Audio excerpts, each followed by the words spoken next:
Hi, Mike Kennedy with you. I did a video talking about the problem I was having with the audio lag on Roku. In other words, if I watched YouTube through the Apple box on my TV, everything would be fine. But if I watched that same video from YouTube over on Roku, there'd be quite a significant lag so that the voices didn't match the lips, and it started driving me crazy. Eventually started driving my wife crazy too, although she didn't even notice it at first. So I fooled with some settings and got nowhere, but then I saw this video that solved the problem. And I'm going to link to that, but it's just a matter of using your remote and hitting, you hit buttons several times each. You hit the home 5 and I think the back 3 and then the forward 2. I forget what it is, but you'll see it in the video. I mean, I'm not going to sit here and just repeat this person's content. I'm going to have you go see it on his video since he's the one that I got it from. But the net effect was I went from, there's a manual setting for the megabits per second, and I went from having a setting of 12 something to 7.5. Now that sounds like quite a drop. So I went back and looked at the content, and it looks the same. Now in his video, he suggested you start much lower, and I thought, well, I still want to have, I'm kind of into the image, so I want to have the best image. So I thought I'm going to try the other way and just go down one step to the 7.5, and all of a sudden the lips match the sound. And I did not notice any quality difference. Okay, now my unit, I've got the higher Roku unit that can do the 4K, and but I don't have a 4K TV. It's a 1080p TV.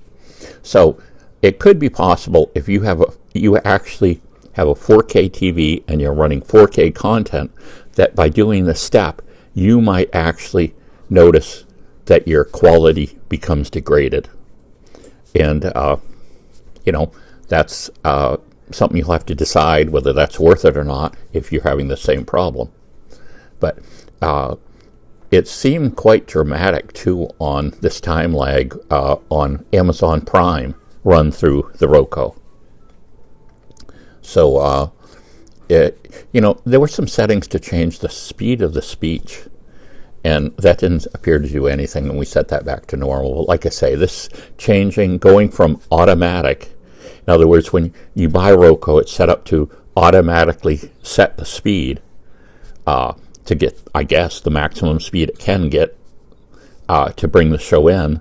But like I say, in my case, that created this problem of there was just too much data coming in, I guess, at once, so that you had this lag. And going down from 12 something to 7.5 megabits per second solved the problem and brought it back in. It's just a little bit finicky because, as you'll see in this video, you have to hit the keys kind of in kind of rapid succession to get it, but you're only doing one key, the home key 5, and then one key 3, and then one key 2. So it's not that hard to get to. And then you just go down to that whatever speed you want to try. But like I said, I went down to the next highest, and for me, the picture quality didn't change at all, and it's going to make it a lot more pleasant because, if before we had to have more remotes around out on the pit or whatever, and that Apple remote that we had, that's so small, it's so easy to lose, and plus it's easy to hit the wrong thing on it because the control is so small. So the Roku remote is larger, has more distinct segregated buttons, and I guess the only problem with this higher level remote for the Roku, and probably won't be an issue for most people, but for my wife, that was a spoon for my cereal.